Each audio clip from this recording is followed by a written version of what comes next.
the 3rd of February 1982, Moscow. A black government sedan slides through dirty snow toward a building that doesn't have a sign. The windows are dim, crusted with the grime of a Moscow winter. The corridors inside smell of wet wool, stale tobacco, and the distinct, dusty scent of heated radiator pipes. Inside a conference room, a map of Europe hangs like a bruise on the wall. It is vast, detailed, and terrifying. A row of men in olive green uniforms sit perfectly still around a heavy oak table, as if stillness itself is a weapon. On the table are folders stamped with numbers instead of names. The meeting has one purpose: money, or rather, the thing in the Soviet Union that mattered more than money priority. A civilian planner stands up. He is a gray man in a gray suit.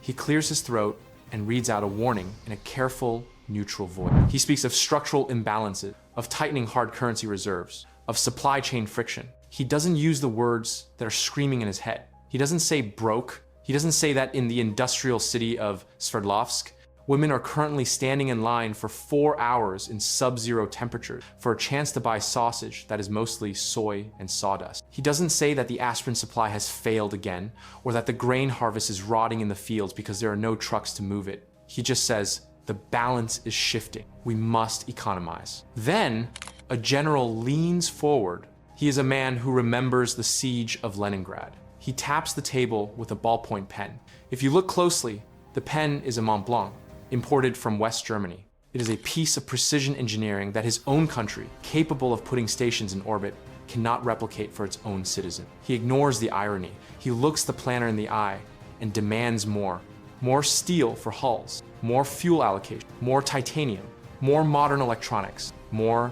The planner has spent his life watching ministries fight over scraps. He looks at the general and thinks, how can you ask for more when the cupboard is empty? This moment, this standoff in a smoke-filled room is the key to understanding the collapse of a superpower. The Soviet generals didn't demand more because they were irrational. They didn't demand more because they were blind or stupid or simply greedy. They demanded more because they were trapped in a machine that made more the only rational answer to the question of survival. In the Soviet system, the safest move was always to ask for more, especially when you were broke. To understand why, we have to leave Moscow. We have to go to the mud, the cold, and the factory floor. We have to dismantle the Soviet machine to see the trap inside. To understand the general, you must understand the ghosts that sit at the table with him. The Soviet Union was a state built on a foundation of trauma. The men running the military in the 1,982nd were the junior officers of the 1,942nd. They had seen the Wehrmacht roll across the border in June 1941. They had seen the Red Army caught unprepared, its planes destroyed on the ground, its communications severed, its logistics collapsing. They had seen 27 million Soviet citizens die to fix that mistake. For the Soviet military mind, efficiency was a bourgeois concept. Efficiency implies cutting fat. But in 1941, the lack of fat, the lack of redundancy, the lack of reserves had nearly ended the Russians. So the military culture evolved around a single sacred principle: overinsurance. If you need one tank to hold a hill, you build 3. One will break down before it gets there. One will be destroyed by the enemy. The third will hold the hill. This wasn't waste, it was survival math. But by the 1,982nd, this survival math had metastasized into an economic cancer. The military viewed the civilian economy not as a partner, but as a host body. The purpose of the host was to feed the defense sector. The general at the table doesn't see resources as money. He sees them as physical security. When the planner says, "We have no money," the general hears, "We are choosing to be vulnerable." And in the Soviet system, vulnerability was a crime.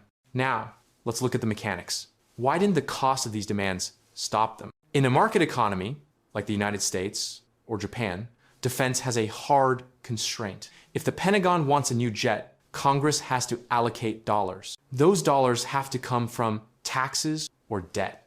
If the price of steel goes up, the number of jets goes down. There is a feedback loop. Pain is felt immediately. In the Soviet Union, money was a soft constraint.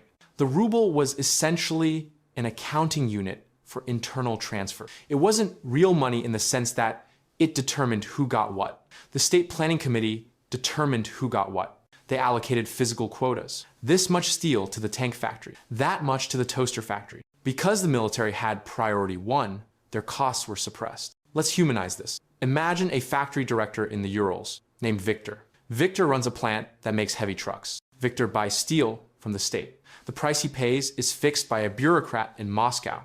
It is artificially low, perhaps 20% of the world market price. He uses electricity that is practically free. He uses labor that is paid in rubles that can't buy anything. When Victor delivers a truck to the military, the price of that truck is a fiction. It looks cheap on paper. The general looks at the ledger and says, look, our tanks are so affordable. We can order 1,000 more.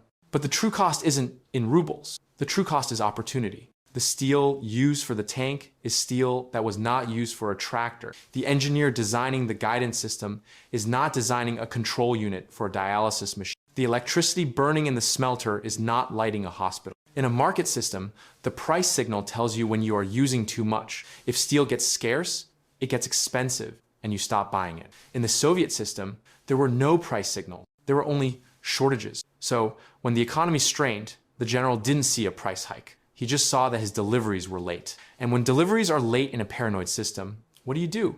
You order more. You order 20% more than you need, hoping that the 80% that actually arrives will be enough. This creates a spiral. The more shortages there were, the more the generals hoarded. The more they hoarded, the worse the shortages became. Let's go deeper into the factory with Victor. Victor is a red director. He is a powerful man in his city, but he lives in a state of constant panic. The plan demands he produce 500 trucks this month. If he fails, he loses his bonus, his status, and perhaps his position. But the supply chain is broken. The Ministry of Ferrous Metals hasn't sent the steel sheet. The Ministry of Light Industry hasn't sent the rubber for the tires. Victor cannot call a competitor. There is no competitor. So Victor turns to the shadow economy. Every Soviet factory had a tolkach, a pusher. This was a man who didn't officially exist. His job was to take a case of vodka or a box of smoked fish or a favor and drive to the steel mill 300 miles away. He would bribe the foreman at the steel mill to load a train car that wasn't on the schedule. This was how the Soviet economy actually worked. It was a chaotic bazaar hidden inside a rigid hierarchy. Now, apply this to the military. The military factories had the best tolkachi. They had the ultimate currency, the threat of the KGB, and the blessing of the Central Committee. They cannibalized the civilian economy. If a civilian factory needed high-grade aluminum for window frame, and a missile factory needed it for a fuselage, the missile factory didn't just buy it, they seized it. The civilian factories stopped production. The windows were never made. The apartment block was built with plywood coverings. The general in Moscow doesn't see the plywood windows, he only sees his missile, and he feels safe. But there is a twist. Because the supply chain was so unreliable, the military demanded vertical integration. They didn't want to rely on Victor's truck factory. They wanted to own their own truck factory and their own steel mill and their own farms to feed the workers. By the 1982nd, the Soviet Defense Ministry was a state within a state. It grew its own potatoes. It paved its own roads. It built its own housing. It was a feudal empire that sucked resources into a black hole and returned nothing to the wider economy. This isolation blinded them. They didn't feel the rot in the civilian world because they had walled themselves off from it. Then came the crisis that fear couldn't fix. For decades, the Soviet model worked on metal eater logic. Industrial power was measured in tonnage: steel, coal, concrete, oil. The Soviets were masters of tonnage. They produced more steel than the United States. They produced more cement. If World War III was fought with World War II weapon, the Soviets would have won. But in the late 1970s and early 1980s, the battlefield changed. The Silicon Revolution happened. The Americans started putting microchips in everything. Cruise missiles that could read a map. Tanks with thermal sights that could see in the dark. Communications networks that could coordinate 1,000 units instantly. The Soviet system was great at building big things. It was terrible at building small things. To build a microchip, you need a clean room, a factory floor with zero dust, perfect temperature control, and hyper-pure chemical. To achieve that, you need a civilian economy that functions perfectly. You need air filtration systems that don't break. You need chemicals that are 99.999% pure. Not good enough for a tractor, pure. You need workers who are motivated to pay attention to microscopic detail, not workers who are drunk by noon because there's nothing to buy with their wages. The Soviet civilian base couldn't support high-tech military production.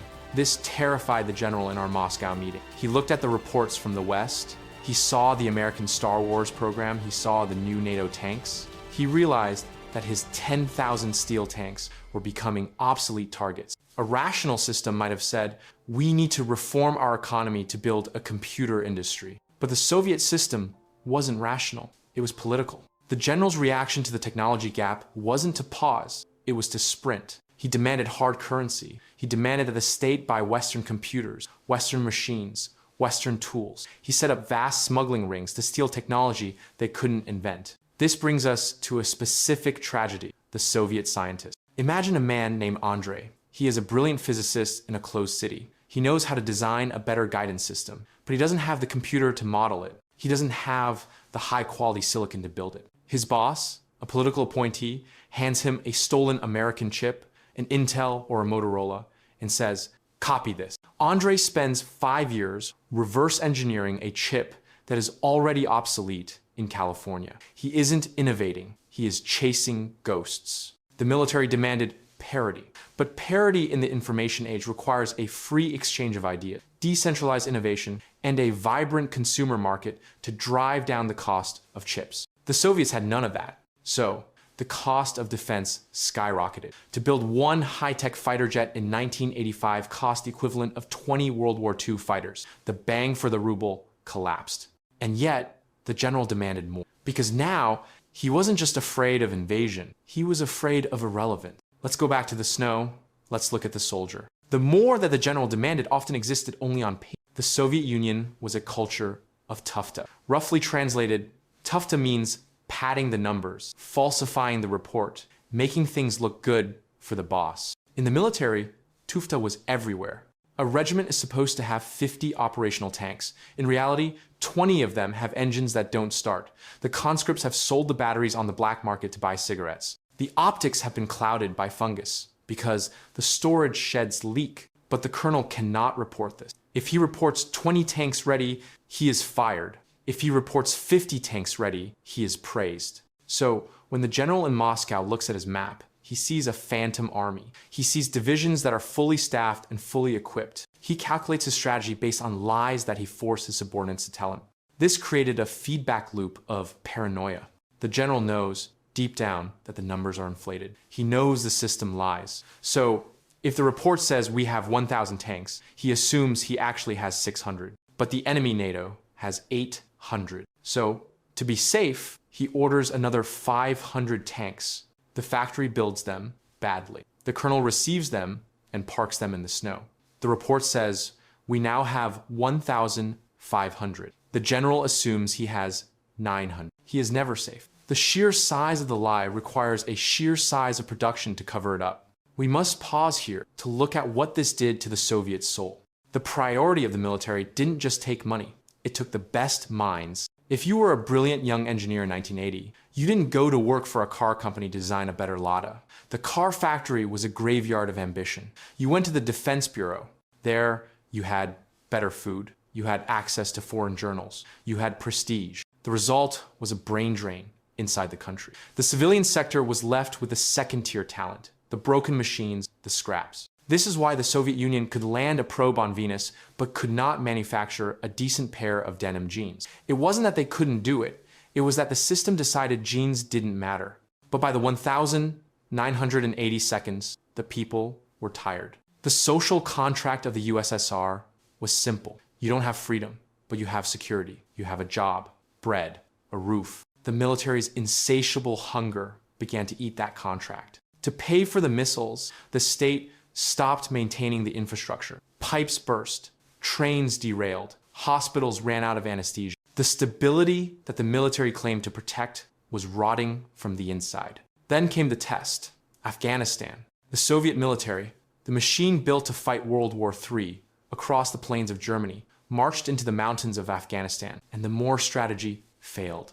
The thousands of tanks were useless in narrow passes. The high-tech jets flew too fast to hit guerrilla fighters. And the conscripts the boys drafted from the collective farms found that their boots fell apart and their rations were inedible. A mother in Moscow receives a zinc coffin. She is told her son died performing his internationalist duty. She knows he died because he was sent into a war zone with a rifle that jammed. In the officers' mess, the whispers started. The young lieutenants saw the truth. They saw that the unconquerable Red Army was a hollow giant. They saw that the corruption and the lies had rusted the sword. But back in Moscow, the marshals doubled down.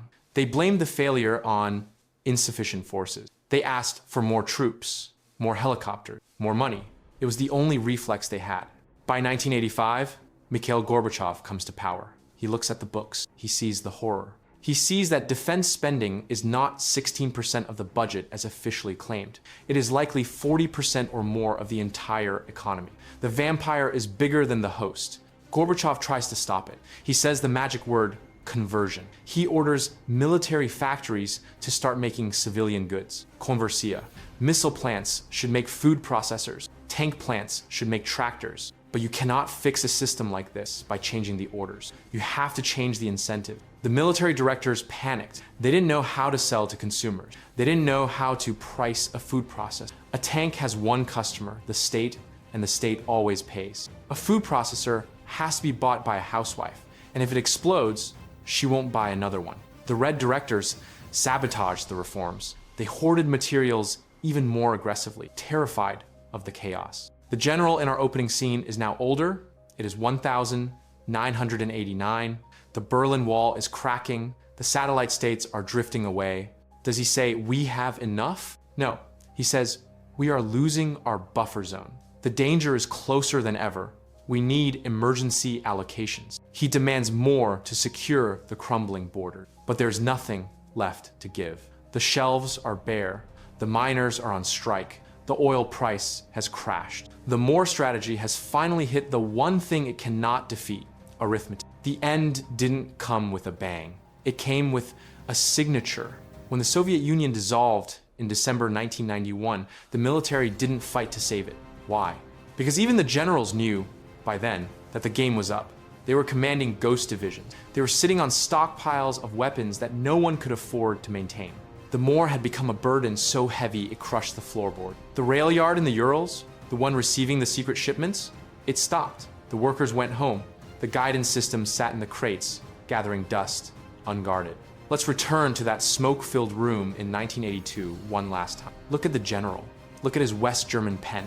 Look at the anxiety in his eyes. It is easy to paint him as the villain, but he is a product of his environment. He is a man acting rationally within an irrational system. He demands more because he has no way to measure enough. He demands more because he cannot trust his own supply chain. He demands more because he is terrified of being the one who let the shield fall. The tragedy of the Soviet military wasn't that it was weak, it was that it was too strong for its own good. It was a parasite that grew so large it killed the body that fed it. There is a lesson here for any institution, a corporation, a government, a bureaucracy. When you remove the concept of cost from decision-making, you don't get safety, you get bloat. When you punish honesty, you don't get readiness, you get theater. And when you make more, the only safe answer, you are driving toward a cliff. The general got everything he asked for. He got his steel, his tanks, his missiles. He got so much of it that he bankrupted the empire he was sworn to protect. He won the budget battle, and he lost the country.